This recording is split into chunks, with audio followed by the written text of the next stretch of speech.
Okay, guys, here we go. This is probably my favorite unit to teach. I absolutely love factoring. And I'm really upset that I don't get to do it this year live and in person, but that's okay. We're going to make it through these videos. But just know that factoring does take a little bit of time only because it's kind of like a puzzle. You're going to be doing a lot of guess and checking, and I'm going to show you some easy ways to do that. But before we start this unit, make sure you have on hand paper, a pencil, a really good eraser. Yes, you will need an eraser. It will happen to everybody. And your calculator. So do not forget to have those things out. Okay, so we're going to start off with Unit 11, Lesson 1. So we're going to talk about how to factor out a GCF. So hopefully those three letters stick out to you. Hopefully you've seen them before. GCF stands for Greatest Common Factor. So what we're going to be focusing on today is we're going to be focusing on factors that two terms have in common. And a factor is like a multiple, a number that has in common with somebody else when you're multiplying. So factoring out is a key word here. Factoring out a GCF means that you'll be taking a number out. So if you're ever taking a number out of something, kind of think of dividing. You're dividing it, you're taking it out. Okay, so let's get started so you can kind of figure out what I'm talking about here. Okay, so this first fella. So this is a binomial. We know it's a binomial because it has two terms. Okay, so what we're looking for, we are going to take these two terms and we are going to find something that they have in common. Now, in common doesn't mean that it just has to be a number. It could also be a letter, so keep that in mind as well. Okay, so let's start with our numbers. So I have a 2 here, and I have a 4 here. So a number that both of those would have in common. Okay, so let's think. Well, obviously they both have a 1 in common. But remember we said taking out a GCF is dividing. Well, if I divided this guy by 1, I would still get 2. And if I divided this by 1, I would still get -4. Okay, so keep in mind, every one of these that you're going to see, 1 is something that they have in common, but 1 does not help us at all. So a GCF of 1 will never be your answer. So just kind of keep that in mind. Okay, so let's think. 2 and 4, a number they would have in common, let's see, would be 2. 2 can go into 2. 2 goes into 2 one time, right? And then 2 goes into 4 2 times. So yeah, so they both have a 2 in common. Okay, so let's talk about variables now. So this guy has an x squared, and this guy has nothing. That would be a constant. So if he has an x squared and he doesn't have anything, do they have anything in common at all? And so no, the answer is no. They have nothing in common. So the only thing that these two terms have in common is a 2. So when you find their GCF, you write that down and then you open a parentheses. So to take out a GCF, we've talked about, means to divide. So you're going to go through and you're going to divide each one of these terms by whoever you said your GCF was. So here we go. If I take 2x squared and I divide him by 2. So if you need to do a little side work, do that. Come to the side and think, okay, 2x squared, if I divided him by 2, what would happen? So a 2 over a 2, well, that's just 1. 2 over 2, remember, would cancel each other out, so you're just left with 1, basically. And then x squared, there's nothing left, so x squared is what's left. So if I take 2x squared and divide it by 2, all that's left is x squared. Okay, so let's jump to this guy. So again, if you need to come over here and do some side work, do some side work. If I have a -4, remember he is negative, and I divide him by my GCF, which is 2, what would I get? -4 divided by 2 would give me a -2. So -2 goes here. Okay, one way to check yourself to make sure that you did get the biggest GCF. GCF is greatest common factor, so that means you do want the biggest, and we will get to some of those problems here in a second. But how you know you got the right GCF is when you're finished, these guys will have absolutely nothing in common. This guy's an x squared and this guy is a -2. They share no common features. They share no common numbers, no common letters. So that's how you know you did it right. Okay, another way to check yourself to see if you did it right is if you take your answer that you get, if you distribute this like we did back in Unit 10, if you distribute 2 times x squared is 2x squared, 2 times -2 is -4. If you take this and distribute it back in, you should get what you started with. So there's another way to check yourself. But for this case, this guy right here is the answer. Okay, so let's try another one. All right, so this time we have a trinomial. Trinomial means 1, 2, 3 terms. So this time you're trying to find a GCF, a greatest common factor, between all 3 of them. So we will start with our numbers. I have an 8, I have a 4, and I have a 16. Okay, so let's think. If I picked 2 to be my GCF, all of those numbers are even numbers. So you know 2 goes into an even number. I would have 2 goes into 8, that's true. 2 goes into 4, that's true. 2 goes into 16. But is 2 the biggest number that all of those have in common? So let's think. What's another number that can go into 8, 4, and 16? So what about 4? Does 4 go into 8? Yeah, 4 can fit into 8 2 times. Does 4 go into 4? Yeah, that's once.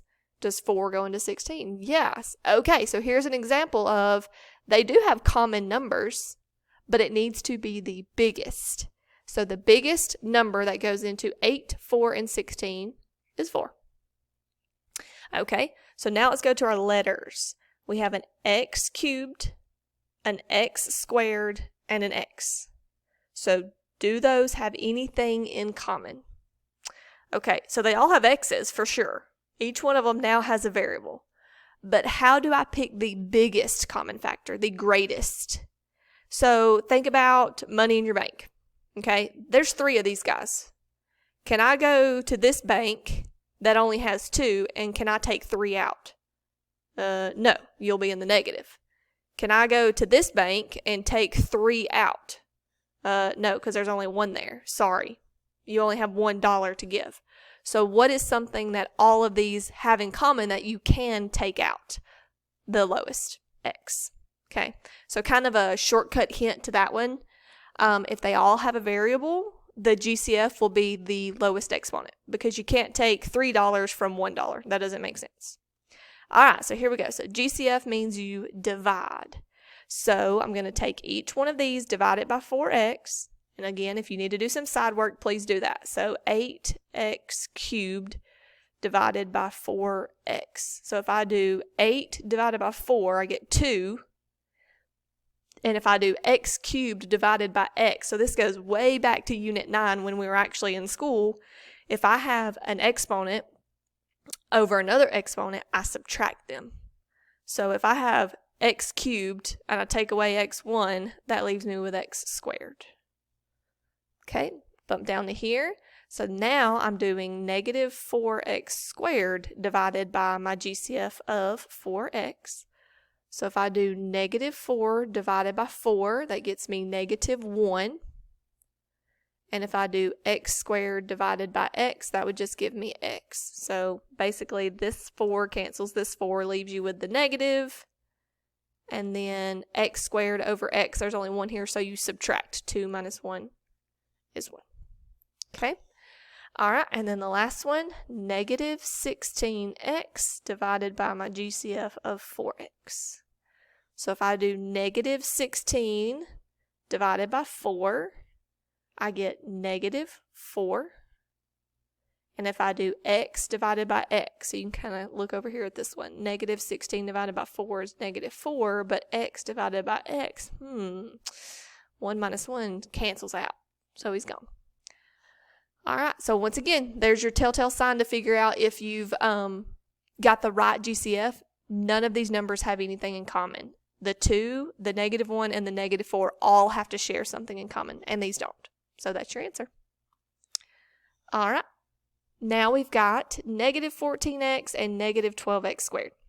So one thing that I noticed before I even get started is he's not in standard form. So I'm going to put that in standard form first. Remember, standard form means highest exponent to lowest exponent. All right, so here we go with our GCF. I have a negative 12 and a negative 14.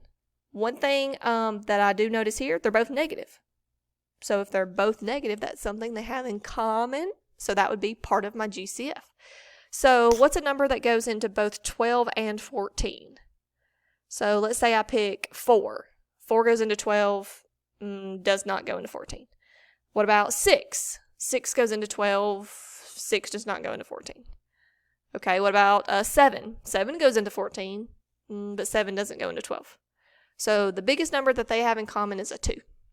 So I'm going to be taking out a negative 2, and then x squared and x, I can only take out the lowest exponent, so they only have an x in common.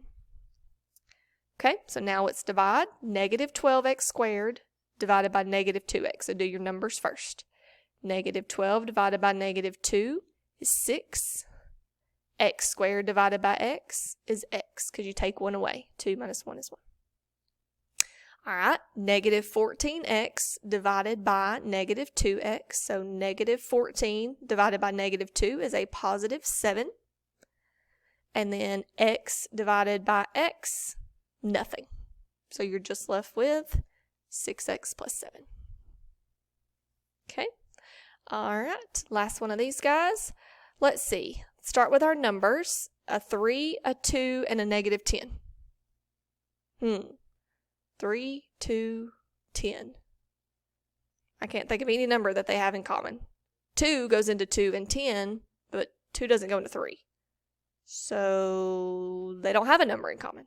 So let's go to their variables. Maybe they have a variable in common. X cubed, x squared, and nothing. So not all of them have an x, so they don't have anything in common.